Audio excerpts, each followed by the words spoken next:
Hello friends, RSS teaching centre में आपका स्वागत है।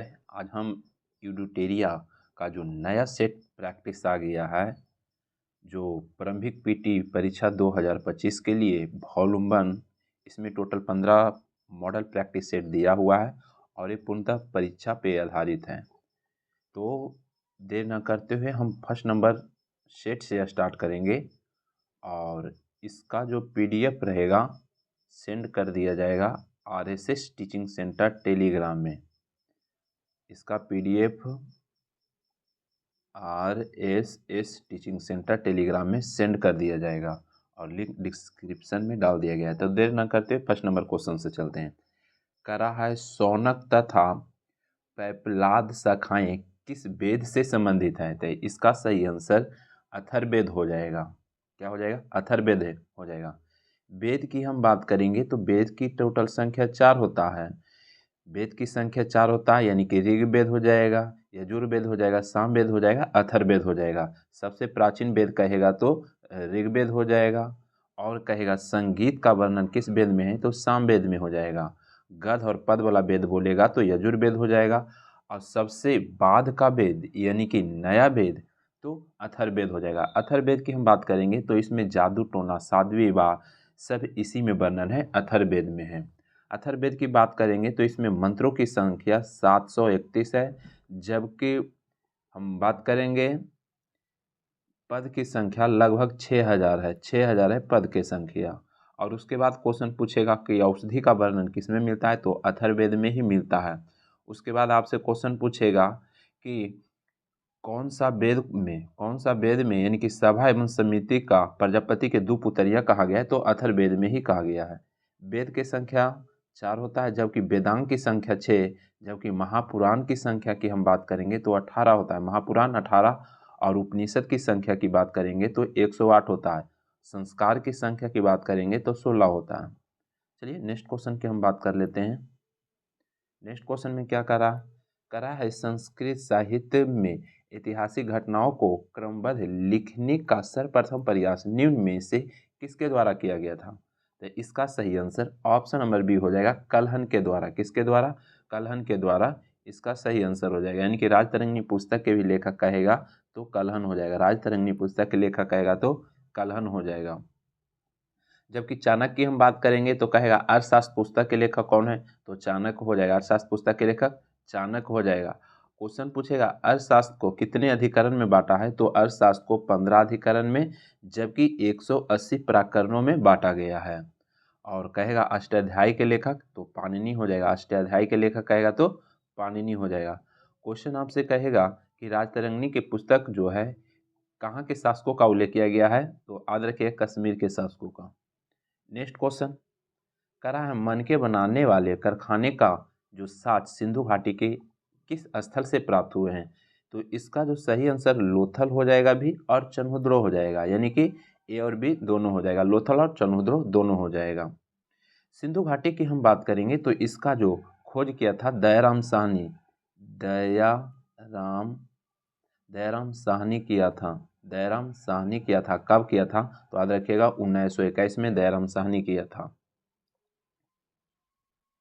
और बात करेंगे लोथल, तो लोथल कहाँ पड़ेगा तो गुजरात में पड़ेगा। लोथल भोगवा नदी के किनारे। लोथल पूछेगा कहाँ है तो लोथल गुजरात में भोगवा नदी किनारे। कालीबंगा की बात करेंगे तो राजस्थान में है, और कालीबंगा का मतलब काली चूड़ी होता है।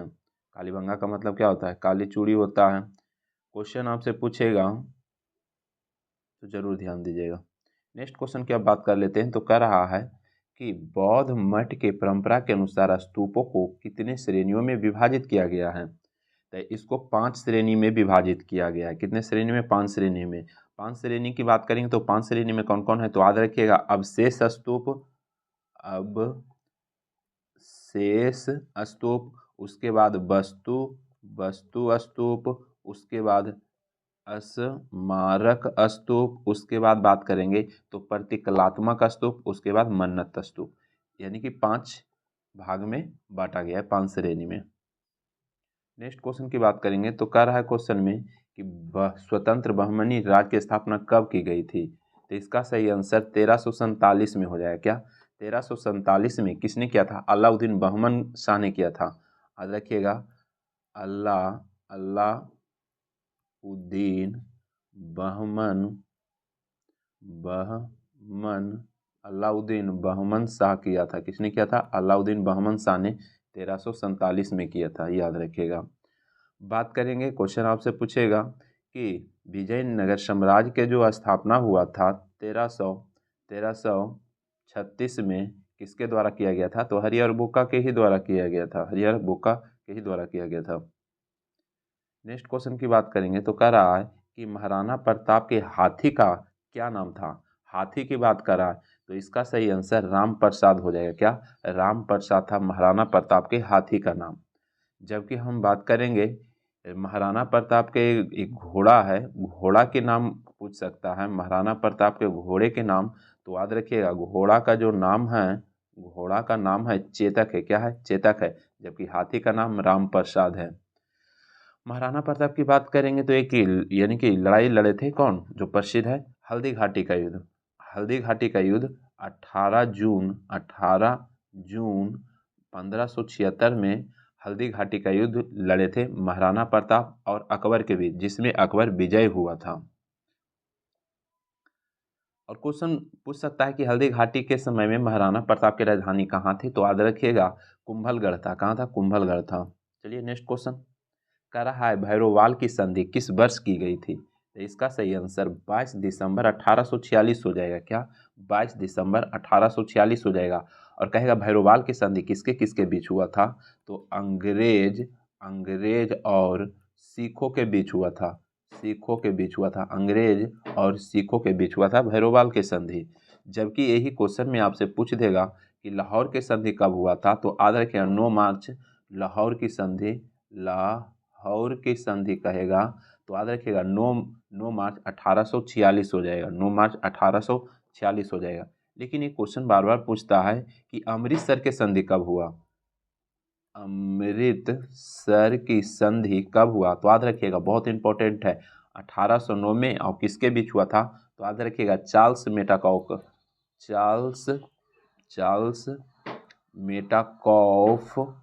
चार्ल्स मेटाकॉफ और रंजीत सिंह के बीच, और यानी कि कह सकते हैं रंजीत सिंह के बीच, रंजीत सिंह के बीच हुआ था, याद रखिएगा।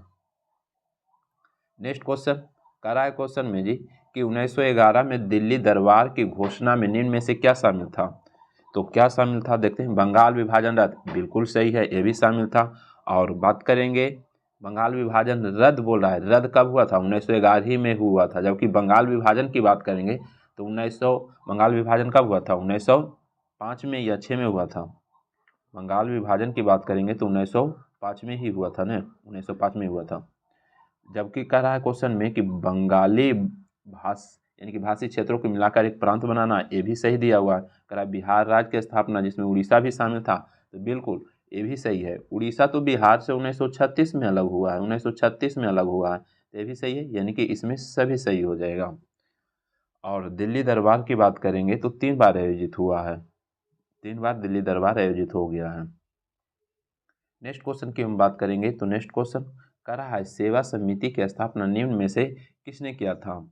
तो इसका सही आंसर ऑप्शन नंबर 1 हो जाएगा, हृदयनाथ कुंजरू हो जाएगा। हृदयनाथ कुंजरू कहाँ किया था? तो याद रखिएगा इलाहाबाद में, इलाहाबाद में किया था, इलाहाबाद में किया था। क्वेश्चन आपसे पूछेगा तो जरूर ध्यान दीजिएगा। नेक्स्ट क्वेश्चन अब यहाँ पे मिलान करना है। कह रहा है कौन सा जोड़ी सुमेलित नहीं है? तो जो कह रहा है कौन सा जोड़ी सुमेलित नहीं है तो हम देख लेते हैं। चौसा के युद्ध की हम बात करेंगे तो 1539 से बिल्कुल सही है। उसके बाद कह रहा है कोलाचेल का युद्ध 1741 से भी सही है। खुर्दा की 1795 ही सही है। रूहेला का जो युद्ध दिया है, रूहेला का युद्ध 1772 दिया हुआ है, यही गलत हो जाएगा। रूहेला का युद्ध 1772 जो दिया हुआ है यही गलत हो जाएगा। रूहेला का युद्ध 1772 नहीं होगा। हमसे क्या पूछा था? गलत ही पूछा था। आप कमेंट करके बताइए कि रूहेला का युद्ध कब हुआ था। 1772 जो दिया हुआ है ये गलत दिया हुआ है। नेक्स्ट क्वेश्चन की हम बात करेंगे करा है क्वेश्चन में कि ऑपरेशन जीरो आवर के तहत भारत छोड़ो आंदोलन के दौरान यानी कस्तूरबा गांधी को कैद करके किस जेल में रखा गया था। तो इसका सही आंसर ऑप्शन नंबर बी हो जाएगा, आगा खां महल में रखा गया था। कहाँ? आगा खां महल में। ऑपरेशन जीरो आवर की बात करेंगे तो 9 अगस्त 1942 को जितने भी बड़े बड़े जो नेता थे, बड़े बड़े स्वतंत्रता सेनानी थे, उनको गिरफ्तार कर लिया गया था। और जैसे मैं यहाँ पे दिया हुआ है कस्तूरबा गांधी को तो आगा खां पहले से में गिरफ्तार करके रखा गया था। हम बात करेंगे राजेंद्र प्रसाद को, तो राजेंद्र प्रसाद को यानी कि बांकीपुर जेल में बंद किया गया था। और जबकि हम बात करेंगे और जैसे में मौलाना अबुल कलाम आज़ाद की बात करेंगे तो बांकुड़ा जेल में यानी कि मौलाना अबुल कलाम आज़ाद को बंद किए थे। नेक्स्ट क्वेश्चन की बात करेंगे तो कह रहा है कि कंद विद्रोह का संबंध भारत के किस राज्य से है। तो इसका सही आंसर उड़ीसा हो जाएगा। कंद विद्रोह उड़ीसा से संबंधित है। और कहेगा कंद विद्रोह कब हुआ था, तो याद रखिएगा 1837 में हुआ था। कब हुआ था? 1837 में। कंद विद्रोह के नेता कहेगा कौन था, तो याद रखिएगा चक्र बिसोई याद रखिएगा। चक्र बिसोई याद रखिएगा।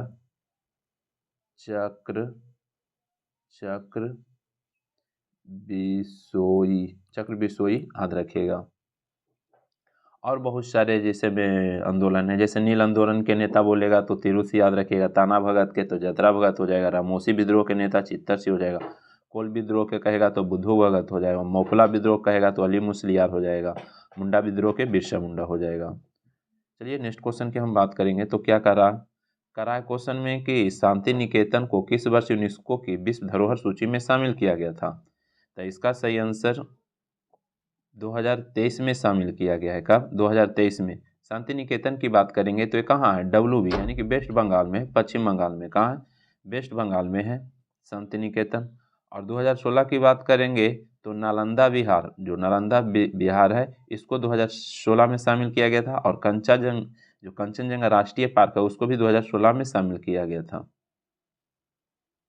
नेक्स्ट क्वेश्चन की बात करेंगे तो कह रहा है क्वेश्चन में कि भारतीय शिल्प परिषद का मुख्यालय कहाँ स्थित है। तो इसका सही आंसर चेन्नई हो जाएगा। कहाँ है? चेन्नई हो जाएगा। भारतीय शिल्प परिषद की स्थापना की बात करेगा कब हुआ था, तो याद रखिएगा 1964 में हुआ था। कब हुआ था? 1964 में हुआ था। और कहेगा किसने किया था, तो याद रखिएगा कमला देवी चट्टोपाध्याय ने किया था, याद रखिएगा। नेक्स्ट क्वेश्चन कह रहा है रिंग गार्ड एवं बैंक वर्ड नामक शब्द किस खेल से जुड़े हैं। तो इसका सही आंसर ऑप्शन नंबर 1 हो जाएगा, बास्केटबॉल हो जाएगा। किससे? बास्केटबॉल हो जाएगा, याद रखिएगा। भारत में सर्वप्रथम बास्केटबॉल कब खेला गया था? भारत में 1930 में खेला गया था। कब खेला गया था? 1930 में खेला गया था। नेक्स्ट क्वेश्चन की हम बात कर लेते हैं तो क्या कर रहा है क्वेश्चन में कि समेकित निर्देशित प्रक्षेपास्त्र विकास कार्यक्रम की नींव किस प्रधानमंत्री के द्वारा रखी गई थी। तो इसका सही आंसर इंदिरा गांधी हो जाएगा। क्या? इंदिरा गांधी इसका सही आंसर हो जाएगा। नेक्स्ट क्वेश्चन कह रहा है एंडोक्राइनोलॉजी शाखा के जनक निम्न में कौन है। तो इसका सही आंसर थॉमस एडिसन हो जाएगा। क्या? थॉमस एडिसन हो जाएगा। कौन हो जाएगा? थॉमस एडिसन हो जाएगा। जबकि करा है विलियम हार्वे तो याद रखिएगा ब्लड यानी कि रक्त प्रवाह का खोज किसने किया था? विलियम हार्वे ही किया था।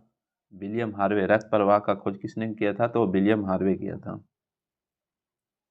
नेक्स्ट क्वेश्चन कह रहा है कि भारतीय अर्थव्यवस्था में विद्युत गैस तथा जल पूर्ति किस क्षेत्र के अंतर्गत आता है। तो ये जो बात करेंगे विद्युत हो जाएगा और गैस हो जाएगा। जल पूर्ति की हम बात करेंगे तो द्वितीय क्षेत्र में आ जाएगा। क्या? द्वितीय क्षेत्र में आ जाएगा। द्वितीय क्षेत्र में और कौन कौन आ जाएगा, तो खाद्य प्रसंस्करण आ जाएगा, उद्योग हो जाएगा द्वितीय क्षेत्र में। प्राथमिक क्षेत्र की हम बात करेंगे तो इसमें कृषि आ जाएगा, पशुपालन आ जाएगा,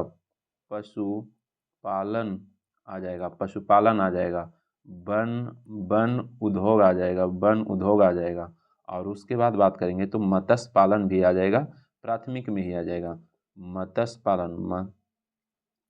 मत्स्य पालन भी आ जाएगा प्राथमिक में। जबकि तृतीयक क्षेत्र की हम बात करेंगे, तृतीयक क्षेत्र की, तो होटल आ जाएगा। होटल किस में आ जाएगा? होटल जो आएगा तृतीयक क्षेत्र में ही आएगा। व्यापार भी याद रखिएगा, तृतीयक क्षेत्र में ही आएगा। रियल एस्टेट ये सब तृतीयक क्षेत्र में आ जाएगा। सेवा क्षेत्र जिसको कहते हैं तृतीयक क्षेत्र को ही कहते हैं। चलिए, करा वैज्ञानिक आधार पर राष्ट्रीय आय की गणना BKR राव के द्वारा किस वर्ष किया गया था? यहाँ पर नाम दिया हुआ है BKR राव के द्वारा। तो BKR राव की हम बात करेंगे तो इनके द्वारा 1931 में किया गया था और वैज्ञानिक आधार पर किया गया था।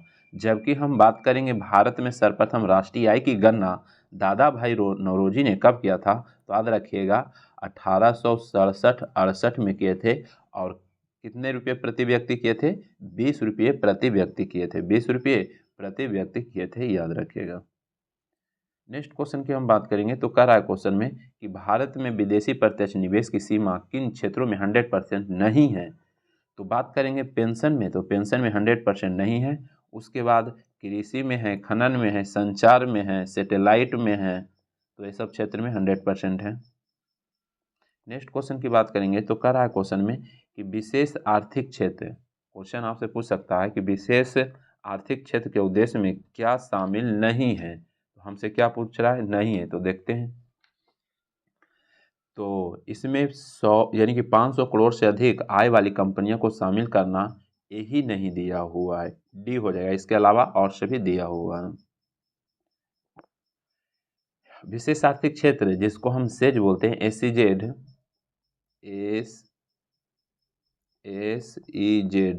सेज, इसका स्थापना की हम बात करेंगे तो इसका स्थापना 2000 में किया गया था। कब किया गया था? 2000 में किया गया था। नेक्स्ट क्वेश्चन की हम बात कर लेते हैं। करा क्वेश्चन में कि किस समिति के निर्धनता के पहचान हेतु यानी कि कॉस्ट ऑफ लिविंग के आधार के रूप में स्वीकार किया था? तो इसका सही आंसर एक हो जाएगा, सुरेश तेंदुलकर समिति हो जाएगा। क्या? सुरेश तेंदुलकर समिति। इसका गठन की हम बात करेंगे तो इसका गठन 2005 में किया गया था। कब किया गया था? 2005 में किया गया था। जबकि अपनी रिपोर्ट कब दिया था? तो 2009 में रिपोर्ट दिया था। कब दिया था? 2009 में रिपोर्ट दिया था। नेक्स्ट क्वेश्चन की हम बात करेंगे तो कह रहा है कि 76वें गणतंत्र दिवस समारोह 2025 के मुख्य अतिथि के रूप में कौन शामिल हुए? मोस्ट इंपॉर्टेंट क्वेश्चन है। इसका सही आंसर प्रबोवो सुबियांतो हो जाएगा। क्या? प्रबोवो सुबियांतो हो जाएगा। ये इंडोनेशिया के राष्ट्रपति हैं। कहाँ के?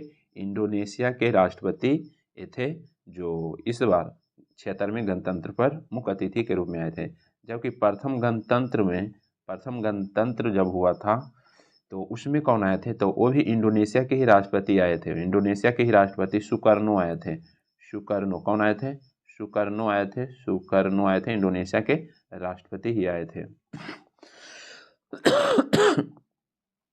क्वेश्चन पूछेगा कि इस बार यानी कि कहेगा क्वेश्चन में गणतंत्र दिवस 2025 का थीम क्या है? तो याद रखिएगा स्वर्णिम भारत और विरासत और विकास है।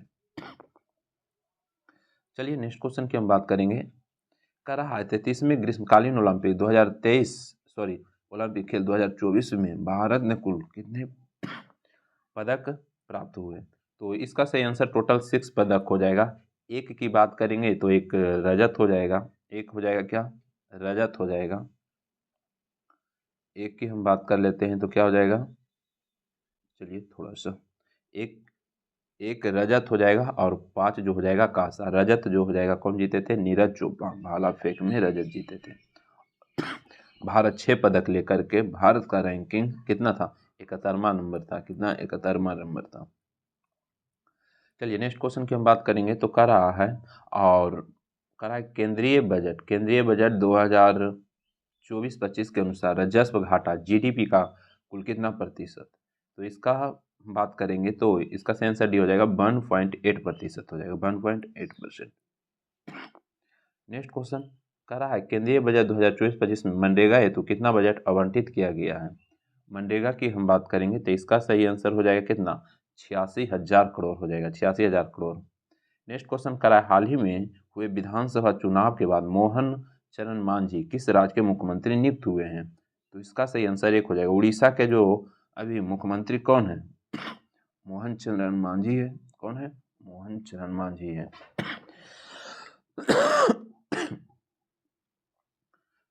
तो इससे पहले की हम बात करेंगे, क्वेश्चन पूछेगा कौन थे, तो नवीन पटनायक थे। अभी मोहन चरण मांझी। उड़ीसा की स्थापना 1936 में बिहार से ही अलग होकर हुआ था। नेक्स्ट क्वेश्चन कह रहा है कि 24वें एससीओ शिखर सम्मेलन का आयोजन कहाँ किया गया। तो इसका जो सही आंसर हो जाएगा कजाकिस्तान में हो जाएगा। क्या? कजाकिस्तान में हो जाएगा।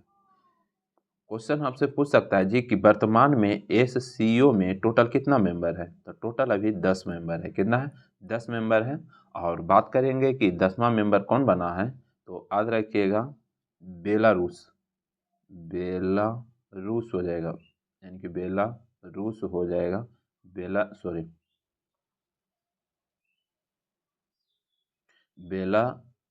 हो जाएगा 10वां मेंबर। तो टोटल अभी कितना है? 10 मेंबर है, याद रखिएगा।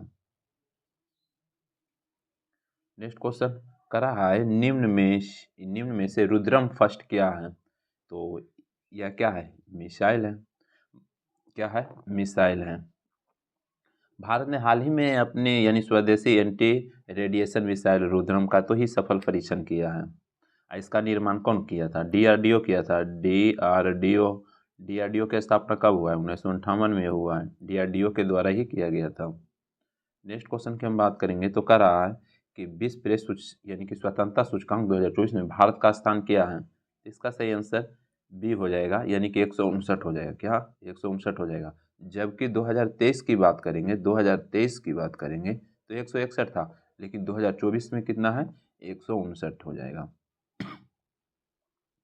नेक्स्ट क्वेश्चन करा है क्वेश्चन में कि 2024 में कुल कितने व्यक्तियों को भारत रत्न दिया गया। तो 24 की बात कर रहा था, इसमें 5 व्यक्ति को भारत रत्न दिया गया था। कितने व्यक्ति को? 5 व्यक्ति को। पहले की बात करेंगे तो कर्पूरी ठाकुर हो जाएगा। कर्पूरी ठाकुर हो जाएगा। उसके बाद बात करेंगे तो लाल कृष्ण आडवाणी हो जाएंगे। उसके बाद चौधरी चरण सिंह हो जाएंगे। उसके बाद स्वामी नाथन हो जाएंगे। कर्पूरी ठाकुर, लालकृष्ण आडवाणी, चौधरी चरण सिंह, एम एस स्वामीनाथन और एक बच गए पीवी नरसिम्हा राव। पीवी नरसिम्हा राव याद रखिएगा, 5 को के दिया गया। नेक्स्ट क्वेश्चन की हम बात करेंगे। कराए क्वेश्चन में कि वर्ष 2025 में कितने व्यक्तियों को पद्म पुरस्कार दिए जाने की घोषणा केंद्र सरकार के द्वारा किया गया। 25 में इम्पोर्टेंट क्वेश्चन है, तो याद रखिएगा टोटल 139। टोटल कितना? 139 याद रखिएगा। टोटल 139, जिसमें हम बात करेंगे, अब इसमें भी तो 3 श्रेणी बांटा गया है। पद्म विभूषण कितना है? 7 है। उसके बाद पद्म भूषण की बात करेंगे तो 19 गो के मिला है। और उसके बाद पद्म श्री की बात करेंगे तो 113 गो के मिला। याद रखिएगा पद्म विभूषण, पद्म भूषण और पद्म श्री। पद्म विभूषण 7 गो के, पद्म भूषण 19 गो के और पद्म श्री 113 गो के। टोटल यानी कि पद्म पुरस्कार की बात करेगा तो 139 जरूर याद रखिएगा। नेक्स्ट क्वेश्चन की बात करेंगे तो कह रहा है क्वेश्चन में कि भारत सरकार द्वारा किस तिथि को संविधान हत्या दिवस मनाने जाने की घोषणा की है। तो इसका सही आंसर 25 जून हो जाएगा। संविधान हत्या दिवस 25 जून, क्योंकि इसी दिन इंदिरा गांधी ने जो आपातकाल लगाया था आंतरिक अशांति के आधार पर 1975 में, इसीलिए इस दिन को संविधान हत्या दिवस मनाए जाने की घोषणा किया है। और अब तो आंतरिक अशांति के आधार पर जो आपातकाल लगाया जाता था उसको समाप्त कर दिया है, उसके जगह सशस्त्र विद्रोह जोड़ दिया है। नेक्स्ट क्वेश्चन की हम बात करेंगे। कराए क्वेश्चन में कि हॉपैक सैन्य अभ्यास किन 2 देशों के मध्य आयोजित किया गया है। तो इसका सही आंसर भारत और मिस्र के बीच हो जाएगा। क्या? भारत और मिस्र के बीच हो जाएगा। नेक्स्ट क्वेश्चन की हम बात करेंगे तो नेक्स्ट क्वेश्चन कर रहा है कि 34वां ब्याह सम्मान 2024 किसे प्रदान किया गया है। तो इसका सही आंसर ऑप्शन नंबर बी हो जाएगा, सूर्यवाला को। 34वां ब्याह सम्मान 2024 सूर्यवाला को सम्मानित किया गया है। किन्हें? सूर्यवाला को सम्मानित किया गया है। कहेगा किस कृति के लिए दिया है, तो याद रखिएगा कौन देश को बासी रेणु की डायरी के लिए दिया गया है। और 23 की बात करेंगे, 2023 की बात करेंगे किसको दिया गया था, तो याद रखिएगा पुष्पा भारती को दिया गया था। पुष्पा भारती को दिया गया था किस कृति के लिए? तो यादें और यादें के लिए दिया गया था। जबकि हम 2022 की बात करेंगे तो ज्ञान चतुर्वेदी को दिया गया था, ज्ञान चतुर्वेदी को दिया गया था पागलखाना के लिए। नेक्स्ट क्वेश्चन करा है क्वेश्चन में कि B part of the plan theme के साथ कौन सा दिवस हाल ही में मनाया गया, तो इसका सही आंसर जैव विविधता दिवस हो जाएगा, जैव विविधता दिवस हो जाएगा। जैव विविधता दिवस कब मनाया जाता है? 22 मई को मनाया जाता है। कब मनाया जाता है? 22 मई को मनाया जाता है। विश्व पर्यावरण दिवस की बात करेंगे तो 5 जून को मनाया जाता है। पृथ्वी दिवस 22 अप्रैल को मनाया जाता है। विश्व रेड क्रॉस दिवस 7 मई को मनाया जाता है। रेड क्रॉस दिवस जरूर कमेंट करके बताइए कब मनाया जाता है। रेड क्रॉस दिवस जरूर कमेंट करके बताइए कि कब मनाया जाता है। चलिए नेक्स्ट क्वेश्चन की बात करेंगे तो करा हाल ही में किस राज्य में यानी कि वाजी व्हाइट मार्बल को जीआई टैग दिया गया है? करा हाल ही में किस राज्य में अंबाजी व्हाइट मार्बल को जीआई टैग दिया गया? तो इसका सही आंसर गुजरात हो जाएगा। क्या? गुजरात हो जाएगा इसका सही आंसर। उसके बाद बात करेंगे गोंड पेंटिंग को किसने जीआई टैग दिया? तो मध्य प्रदेश। लौंग लत्ता को तो उत्तर प्रदेश। गारद साड़ी को पश्चिम बंगाल हो जाएगा। पश्मीना सिल्क को तो जम्मू कश्मीर हो जाएगा। चलिए नेक्स्ट क्वेश्चन की हम बात करेंगे तो कह रहा है कि 18वीं वन नीति रिपोर्ट 2023 के अनुसार वन रिपोर्ट 2021 की तुलना में 23 में वन और वृक्ष आवरण में कितने वर्ग किलोमीटर की वृद्धि की गई है? तो इसका सही आंसर ऑप्शन नंबर 1 हो जाएगा 1445 वर्ग किलोमीटर हो जाएगा। 1445 वर्ग किलोमीटर। नेक्स्ट क्वेश्चन कह रहा है हाल ही में रामसर सूची में शामिल किया गया नंजाई यानी कि नंजारयन पंछी अभ्यारण्य का संबंध किस राज्य से है? इसका सही आंसर तमिलनाडु से हो जाएगा। क्या? इसका संबंध तमिलनाडु से हो जाएगा। भारत में बात करेंगे तो टोटल रामसर साइट की संख्या कितना हो गया है? 85 हो गया है। टोटल कितना हो गया है? 85 हो गया है। जिसमें बिहार की हम बात करेंगे तो बिहार का इसमें 3 स्थल शामिल है। रामसर सम्मेलन की हम बात करेंगे, सबसे पहले रामसर स्थान ईरान में पड़ता है। कहाँ पड़ता है? ईरान में पड़ता है। और पहला जो बैठक हुआ था, समिट हुआ था ये रामसर साइट का 1971 में किया गया था। भारत इसमें शामिल कब हुआ था? 1982 में शामिल हुआ था। और वर्तमान में भारत में टोटल 85 स्थल है। जबकि सबसे ज़्यादा स्थल की बात करेंगे तो यूके में हो जाएगा, यूनाइटेड किंगडम में हो जाएगा, ब्रिटेन में, यूके में, यूनाइटेड किंगडम में हो जाएगा। कहेगा रामसर साइट का पहला स्थान कौन था जो शामिल किया गया था? तो ऑस्ट्रेलिया के कॉमबर्ग था, कॉमबर्ग को शामिल किया गया था। चलिए नेक्स्ट क्वेश्चन की हम बात करेंगे। और रामसर साइट यहाँ से पूछा जाता है, बार बार दरोगा में पूछता है। तो रामसर साइट का जो सबसे छोटा स्थल की बात करेंगे तो रेणुका हो जाएगा। क्या? छोटा में रेणुका हो जाएगा। और पहला जो था कौन शामिल किया गया था? तो चिल्का हो जाएगा। सबसे बड़ा रामसर साइट में सूची में बड़ा की बात करेंगे तो सुंदरबन हो जाएगा, इतना जरूर याद रखिएगा। चलिए नेक्स्ट क्वेश्चन की बात करेंगे तो कह रहा है भारत सरकार ने कब तक चंद्रयान 4 को प्रक्षेपित करने का लक्ष्य रखा है? तो 2028 को लॉन्च करेगा, 2028 को। चलिए नेक्स्ट क्वेश्चन की बात करेंगे। कह रहा है 96वां ऑस्कर अवार्ड 2024 में किस फिल्म को सर्वश्रेष्ठ फिल्म का अवार्ड दिया गया? तो इसका सही आंसर ऑप्शन नंबर 1 हो जाएगा ओपेन यानी कि ओपेन हाइमर हो जाएगा। क्या? ओपेन हाइमर हो जाएगा इसका सही आंसर। नेक्स्ट क्वेश्चन कह रहा है क्वेश्चन में कि किस राज्य द्वारा विधवा पुनर्विवाह प्रोत्साहन योजना का शुरुआत किया गया है? तो इसका सही आंसर डी हो जाएगा, झारखंड के द्वारा किया गया। किसके द्वारा? झारखंड के द्वारा। नेक्स्ट क्वेश्चन कह रहा है सार्थक खंड वाले शब्द निम्न में से क्या कहलाते हैं? तो इसका सही आंसर 1 हो जाएगा, यौगिक कहलाते हैं। क्या? यौगिक कहलाते हैं। नेक्स्ट क्वेश्चन कह रहा है इत्यादि का सही संधि विच्छेद क्या होगा? तो इसका सही आंसर इति प्लस आदि हो जाएगा। नेक्स्ट क्वेश्चन पाप पुण्य में कौन सा समास है? तो इसका सही आंसर 1 हो जाएगा, द्वंद्व समास हो जाएगा। पाप और पुण्य में द्वंद्व समास हो जाएगा। नेक्स्ट क्वेश्चन की बात करेंगे तो कह रहा है कि हथेली पर सरसों नहीं जमती, मुहावरे का सही अर्थ क्या हो जाएगा? इसका सही आंसर काम के लिए समय चाहिए। बिल्कुल सी होगा, काम के लिए समय चाहिए, इसका सही अर्थ हो जाएगा।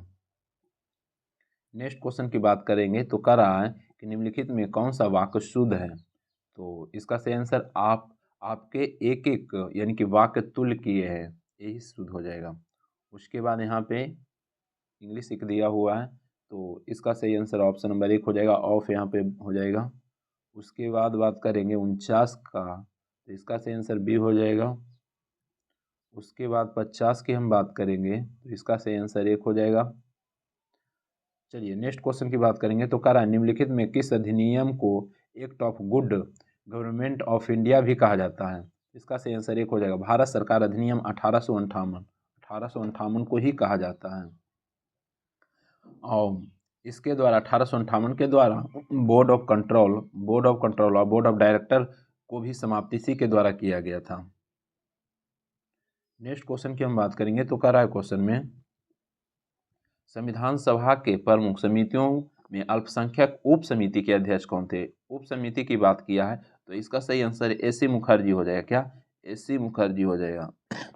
जबकि हम बात करेंगे मौलिक अधिकार उप समिति के तो जे बी कृपलानी हो जाएंगे। कौन? जे बी कृपलानी हो जाएंगे। चलिए नेक्स्ट क्वेश्चन की हम बात कर लेते हैं। कह रहा है क्वेश्चन में कि भारतीय संविधान के प्रस्तावना में न्याय के तत्वों को लिया गया है तो इसका सही आंसर एक हो जाएगा रूसी क्रांति से हो जाएगा। क्या? रूसी क्रांति से इसका सही आंसर हो जाएगा। न्याय मौलिक कर्तव्य भी रूस के संविधान से लिया गया है। रूस के मौलिक कर्तव्य रूस के संविधान से। चलिए कह रहा है भारतीय संविधान के प्रस्तावना में न्याय के तत्वों को लिया गया है तो यहाँ पर सही आंसर क्या हो जाएगा? रूसी हो जाएगा। चलिए नेक्स्ट क्वेश्चन की बात कर लेते हैं। कह रहा है संविधान के किस अनुच्छेद के तहत उल्लेख किया गया है कि किसी अपराध के लिए अभियुक्त किसी व्यक्ति को स्वयं अपने विरुद्ध साक्षी होने के लिए बाध्य नहीं किया जाएगा? तो इसका सही आंसर अनुच्छेद 20 के 3 के तहत किया गया। अनुच्छेद 20 के 3 के तहत ही किया गया है। जबकि हम बात करेंगे अनुच्छेद 20 के 2 के तहत क्या हो जाएगा तो इसमें होता है कि किसी व्यक्ति को एक ही अपराध के लिए बार बार दंडित नहीं किया जा सकता है। 20 के 2 में कहा गया है। और 22 में है इसमें कोई व्यक्ति को यानी कि क्या बोलते हैं गिरफ्तार कर लिया जाता है तो उन्हें संरक्षण दिया जाता है। चलिए गिरफ्तार से संबंधित है। चलिए नेक्स्ट क्वेश्चन की हम बात करेंगे। कह रहा है क्वेश्चन में कि भारत में न्यायपालिका का कार्यपालिका से पृथक्करण उल्लेखित किया है तो इसका सही आंसर ऑप्शन नंबर बी हो जाएगा राज्य के नीति निदेशक में। क्योंकि भारत में न्यायपालिका का कार्यपालिका से पृथक्करण वर्णन 50 में है और 50 किस में आ जाएगा तो राज्य के नीति निदेशक का वर्णन 36 से 51 अनुच्छेद के बीच वर्णित है तो ये राज्य के नीति निदेशक तत्व आ जाएगा। राज्य के नीति निदेशक तत्व की बात करेंगे तो आयरलैंड के संविधान से लिया गया है और आयरलैंड ने भी किससे लिया है तो स्पेन से लिया है। नेक्स्ट क्वेश्चन की हम बात करेंगे तो कह रहा है भारत की संसद के संबंध में निम्नलिखित में कौन सा कथन सही नहीं है? तो देखते हैं सही नहीं कर रहा है। कह रहा है मंत्रिमंडल को लोकप्रिय सदन और बहुमत का विश्वास प्राप्त करना चाहिए। बिल्कुल सही है। कह रहा है संसद का सर्वप्रथम कार्य मंत्रिमंडल का प्रावधान करता है। बिल्कुल सही है। संविधान में एक संसदीय प्रणाली के सरकार का प्रावधान ये भी सही है। मंत्रिमंडल की सदस्यता निम्न सदन तक सीमित है यही गलत दिया हुआ था। हमसे सही नहीं पूछा तो डी हो जाएगा। नेक्स्ट क्वेश्चन कह रहा है भारतीय संसद का सचिवालय के संबंध में कौन सा कथन सही है?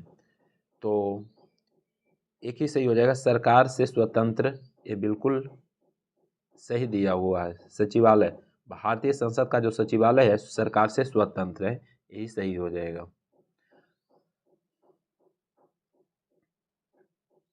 नेक्स्ट क्वेश्चन की हम बात करेंगे तो यहाँ पे मिलान करना है। चलिए इसको हम थोड़ा छोटा करते हैं। चलिए लोक लेखा समिति की बात करेंगे। लोक लेखा समिति की हम बात कर लेते हैं तो ये किस में मिलेगा? ये वित्तीय समिति में हो जाएगा। वित्तीय समिति में। उसके बाद विभागीय समिति की बात करेंगे तो ये हो जाएगा स्टैंडिंग समिति। उसके बाद यानी कि याचिका समिति की हम बात करेंगे तो ये हो जाएगा कार्यकारी समिति। और स्टॉक मार्केट स्कैम संयुक्त समिति की बात करेंगे तो तदर्थ समिति हो जाएगा। तो इसका आंसर डी हो जाएगा। चलिए नेक्स्ट क्वेश्चन की हम बात करेंगे तो नेक्स्ट क्वेश्चन में क्या करा 71वें संविधान संशोधन अधिनियम 1992 द्वारा निम्नलिखित भाषाओं में से किस भाषा को संविधान के 8वीं अनुसूची में नहीं जोड़ा गया है? तो नहीं जोड़ा गया है तो यहाँ पे कौन ऑप्शन हो जाएगा? ऑप्शन नंबर 1 हो जाएगा कश्मीरी को नहीं जोड़ा गया है। देखिए बात करेंगे यहाँ पर बार बार क्वेश्चन पूछता है। 71वां संविधान संशोधन 1992 में याद रखिएगा यानी कि नेपाली हो जाएगा, कोंकणी हो जाएगा, मणिपुरी हो जाएगा। 3 भाषा जोड़ा गया। टोटल वर्तमान में बात करेंगे तो टोटल 22 भाषा को ऐड किया गया जिसमें मूल संविधान में 14 भाषा को शामिल किया गया था। 15वां भाषा की हम बात करेंगे तो 21वां संविधान संशोधन 1967 के द्वारा सिंधी को जोड़ा गया। सिंधी को जोड़ा गया तो हो गया 15 भाषा, और उसके बाद 71वां संविधान संशोधन 1992 के द्वारा 3 भाषा नेपाली, मणिपुर, कोंकणी के द्वारा यानी कि कोंकणी जोड़ा गया तो 15 3 18 भाषा हो गया। और उसके बाद बात करेंगे 92वां संविधान संशोधन 2003 में किया गया, इसमें 4 भाषा जोड़ा गया, बोडो, डोगरी, संथाली और मैथिली। बोडो, डोगरी, संथाली और मैथिली जोड़ा गया तो वर्तमान में 22 भाषा है। चलिए नेक्स्ट क्वेश्चन की हम बात करेंगे। करा है निम्नलिखित में कौन सा केंद्र और राज्य में राजस्व बंटवारे के लिए मापक दंड की अनुशंसा करता है? तो इसका सही आंसर सी हो जाएगा, यानी कि वित्त आयोग हो जाएगा। क्या? वित्त आयोग इसका सही आंसर हो जाएगा।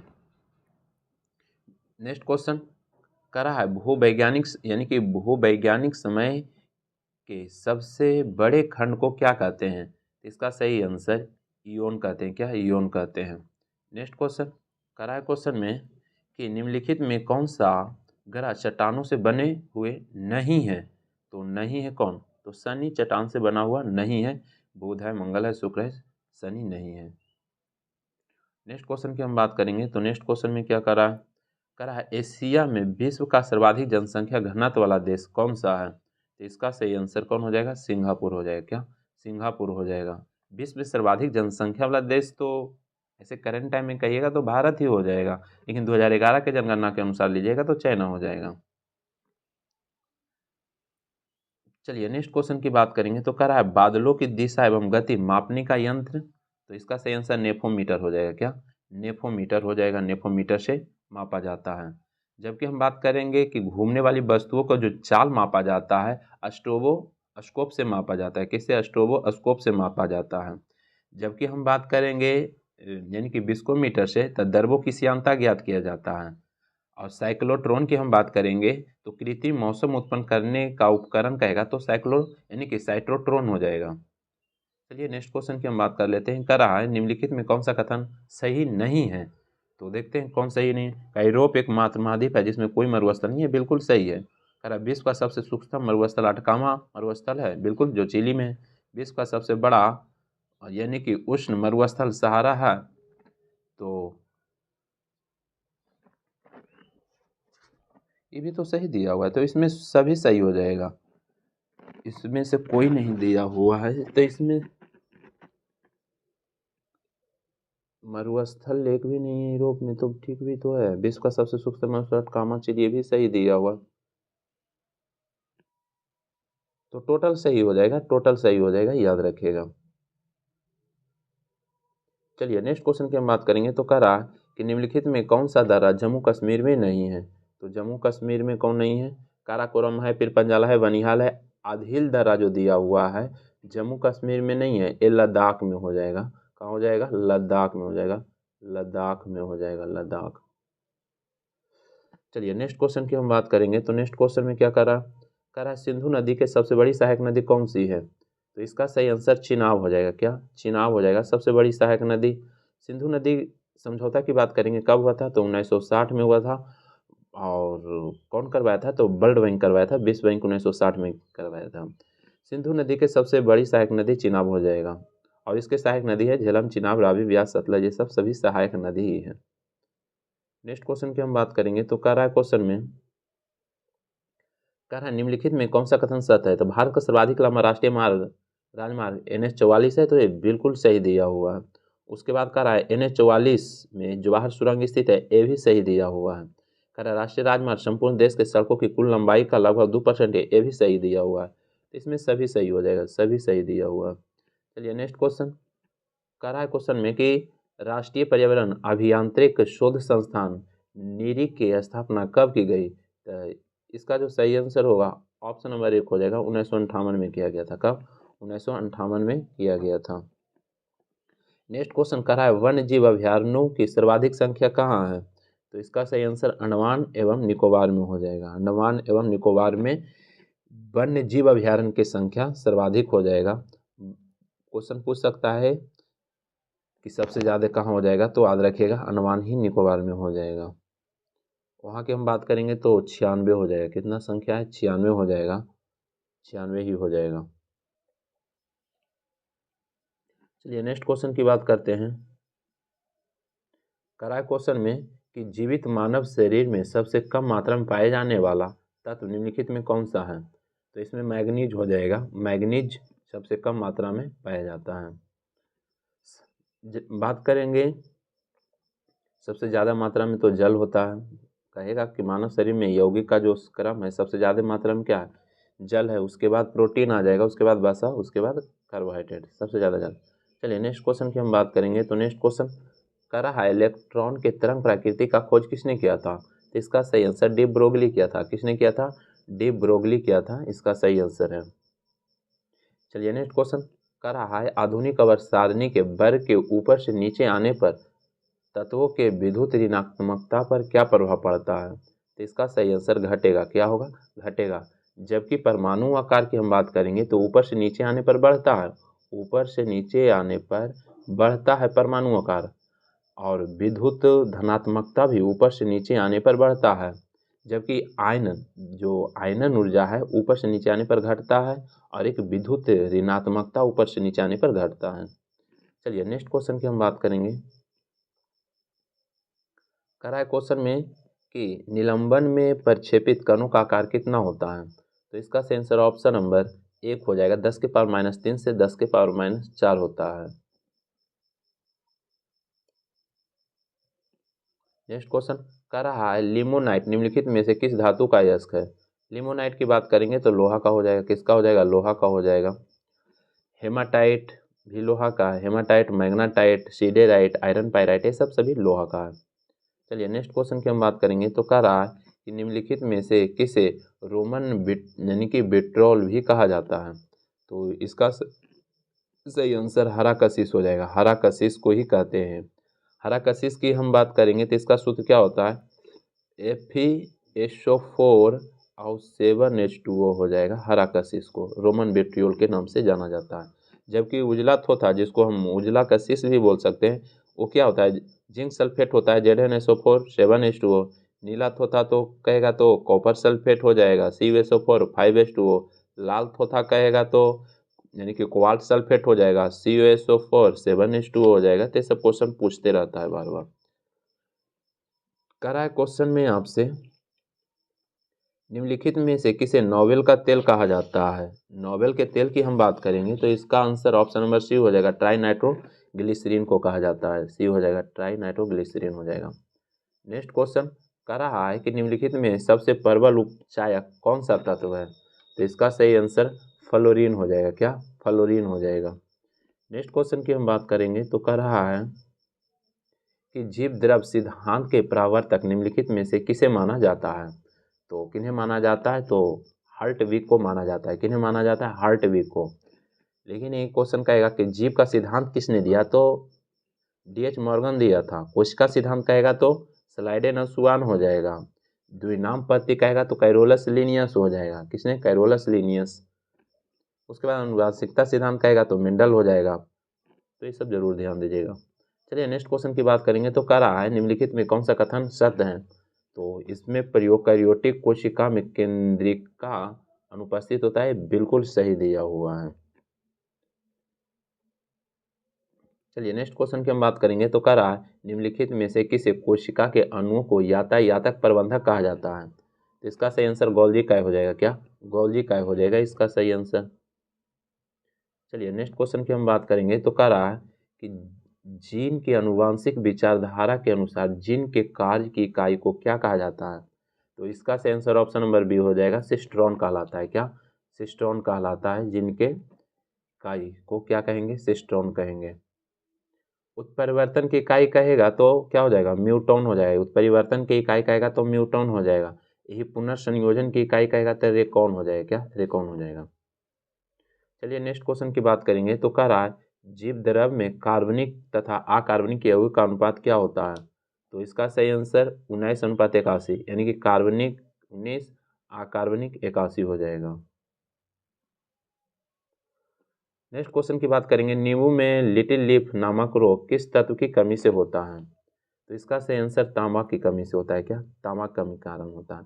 या तो फिर नींबू में डायबैक रोग भी कहेगा तो तांबा की कमी के कारण होता है। उसके बाद बात करेंगे, क्वेश्चन पूछेगा कि आम और बैगन में लिटिल लीफ रोग कहेगा या धान में खैरा रोग कहेगा तो जस्ता के कारण हो जाएगा। फूलगोभी में ब्राउनिंग रोग कहेगा तो ब्राउन के कारण हो जाएगा। उसके बाद बात करेंगे मटर में मास रोग कहेगा तो मैग्नीज के कारण हो जाएगा। लीची का पत्ता जलना पोटेशियम के कारण हो जाएगा। चलिए नेक्स्ट क्वेश्चन, निम्नलिखित में से किस संघ के सभी जंतु खारे जल में पाए जाते हैं? इसका सही आंसर बी हो जाएगा, संघ पोरीफेरा के जंतु खारे जल में पाए जाते हैं, संघ पोरीफेरा हो जाएगा। और संघ पोरीफेरा के जो भी इसमें शामिल होते हैं उनके शरीर में बहुत सारे छिद्र पाए जाते हैं, जैसे में स्पंज हो जाएगा, साइकस हो जाएगा, मायोनिया हो जाएगा। इस चलिए नेक्स्ट क्वेश्चन की हम बात कर लेते हैं। चलिए नेक्स्ट क्वेश्चन में क्या कह रहा है, मेढक निम्नलिखित में से किस वर्ग के प्राणी हैं? तो इसका सही आंसर भी हो जाएगा, एम्फीबियन वर्ग के अंतर्गत आ जाएगा।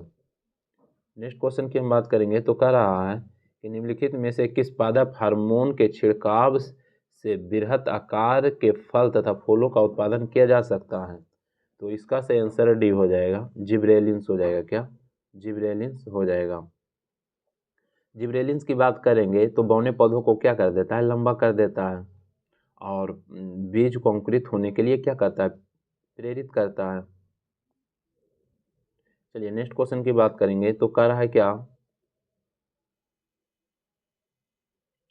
कह रहा है क्वेश्चन में कि पौधे में प्रकाश संश्लेषण के समय निम्नलिखित में कौन सा कथन सत्य है? प्रकाश संश्लेषण के लिए कार्बन डाइऑक्साइड, पानी, क्लोरोफिल, सूर्य के प्रकाश आवश्यक है, बिल्कुल सही है। कह रहा है प्रकाश संश्लेषण की दर लाल के प्रकाश में सबसे अधिक और बैंगनी के प्रकाश में सबसे कम, ये भी सही है। कह रहा है प्रकाश संश्लेषण की क्रिया के दौरान जल का उपापचयन ऑक्सीजन के बनने में तथा कार्बन डाइऑक्साइड का अपचयन ग्लूकोज के निर्माण में, ये भी सही है। तो इसमें सभी सही हो जाएगा।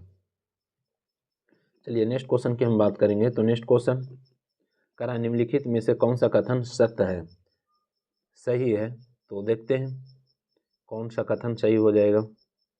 तो कह रहा है दाब अदिश राशि है, बिल्कुल सही है। कार्य के विमीय सूत्र ml² इनवर्स 2, तो ये भी सही है। कह रहा है विस्थापन धनात्मक ऋणात्मक हो सकता है परंतु शून्य नहीं हो सकता है, तो यही तो गलत दिया हुआ है, ये गलत दिया हुआ है।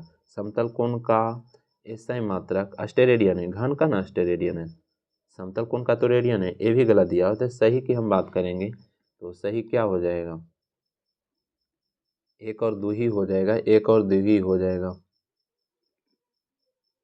विस्थापन धनात्मक ऋणात्मक और शून्य कुछ भी हो सकता है, याद रखना। यहाँ पर कह रहा है शून्य नहीं हो सकता, ये गलत कह रहा था। चलिए नेक्स्ट क्वेश्चन कह रहा है कि घर्षण बल के अधीन किया गया कार्य खाली स्थान होता है तो ऋणात्मक होता है, क्या होगा, ऋणात्मक होता है।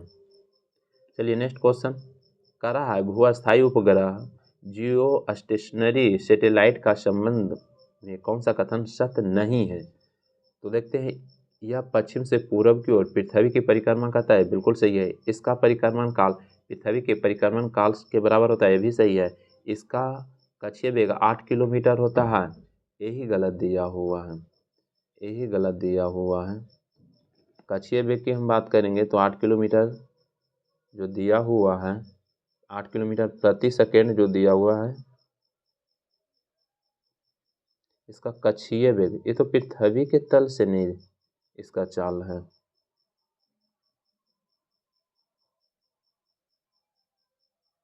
तो ये सही नहीं हो जाएगा। फिर कह रहा उपग्रह पृथ्वी तल से लगभग 36,000 किलोमीटर की ऊंचाई पर रहकर पृथ्वी का परिक्रमा करता है, भी सही दिया हुआ। सही नहीं की हम बात करेंगे तो सी हो जाएगा। चलिए नेक्स्ट क्वेश्चन की हम बात करेंगे तो कह रहा है क्या, क्वेश्चन में कह रहा है कि निम्नलिखित में कौन सा कथन सत्य है, सही की बात कर रहा है। तो देखते हैं, यह कह रहा है एक विद्युत धारा दूसरी विद्युत धारा पर बल लगाती है, जिसका खोज अलेक्जेंड्रो वोल्टा ने किया था, एक गलत दिया हुआ है। उसके बाद कह रहा है जब समानांतर चालकों में एक दिशा में विद्युत धारा प्रवाहित होती है तो दोनों के बीच आकर्षण बल लगता है, बिल्कुल सही है। कह रहा है जब समानांतर चालकों में एक दूसरे की विपरीत दिशा में विद्युत धारा प्रवाहित होती है तो उसके बीच प्रतिकर्षण लगता है, भी सही दिया हुआ है। तो सही होगा 2 और 3, सही 2 और 3 हो जाएगा। चलिए नेक्स्ट क्वेश्चन की हम बात करेंगे तो कह रहा है कि सरल सूक्ष्मदर्शी का आवर्धक क्षमता क्या हो जाएगा? तो इसका सही आंसर ऑप्शन नंबर 1 हो जाएगा, ऑप्शन नंबर 1 हो जाएगा, m/1 + d/8 हो जाएगा। चलिए नेक्स्ट क्वेश्चन की हम बात कर लेते हैं। कह रहा है क्वेश्चन में मिलान करना है, तो मिलान करते हैं। इंटरफेरोमीटर, इंटरफेरोमीटर किस में हो जाएगा? तो इसका सही आंसर एस हो जाएगा, समतल ध्रुवीकृत प्रकाश का घूर्णन हो जाएगा। उसके बाद पोटेंशियोमीटर की हम बात करेंगे तो ये हो जाएगा विद्युत विभवांतर हो जाएगा। कैलोरीमीटर की हम बात करेंगे तो विशिष्ट ऊष्मा क्षमता हो जाएगा। और रूलर की हम बात करेंगे तो ये हो जाएगा लंबाई हो जाएगा। इस तरीक़ा से सही आंसर डी हो जाएगा, डी हो जाएगा। नेक्स्ट क्वेश्चन की हम बात करेंगे तो नेक्स्ट क्वेश्चन क्या कह रहा है निम्नलिखित में कौन सी प्रक्रिया है जिसके द्वारा कोई वस्तु कुछ रंग यानी कि रंगों के प्रकाश को अवशोषित करती है और दूसरों को परावर्तित करती है। तो इसका सही आंसर परावर्तन हो जाएगा। यहाँ पे करा समानांतर श्रेणी 21, 18 और 15 दिया हुआ है। अगला जो कौन सा पद जो -81 होगा आप निकालिएगा तो इसका सही आंसर 35वां पद हो जाएगा, इसका 35वां पद हो जाएगा। चलिए नेक्स्ट क्वेश्चन, चलिए 97 नंबर का जो सही आंसर यहाँ पर क्या बोला, इकाई का स्थान बोला, इकाई का स्थान निकालने के लिए तो इसका सही आंसर जो हो जाएगा ऑप्शन नंबर बी हो जाएगा, 1 हो जाएगा। निकालिएगा तो 1 हो जाएगा। और 98 का सही आंसर निकालिएगा तो बी हो जाएगा। उसके बाद कोशिश करेंगे मैथ में सॉल्यूशन करने का। चलिए 99 का सही आंसर ऑप्शन नंबर सी हो जाएगा। और 100 की हम बात करेंगे तो इसका सही आंसर ऑप्शन नंबर डी हो जाएगा। तो बस आज भर इतना रहने देते हैं। और इसका PDF चाहिए तो RSS टीचिंग सेंटर टेलीग्राम में डाल दिया जाएगा, जो लिंक डिस्क्रिप्शन में दिया हुआ है। वीडियो अच्छा लगता है तो लाइक कर दीजिए, चैनल पर पहली बार आए तो सब्सक्राइब कर लीजिए। वीडियो समाप्त करते हैं। जय हिंद, जय भारत।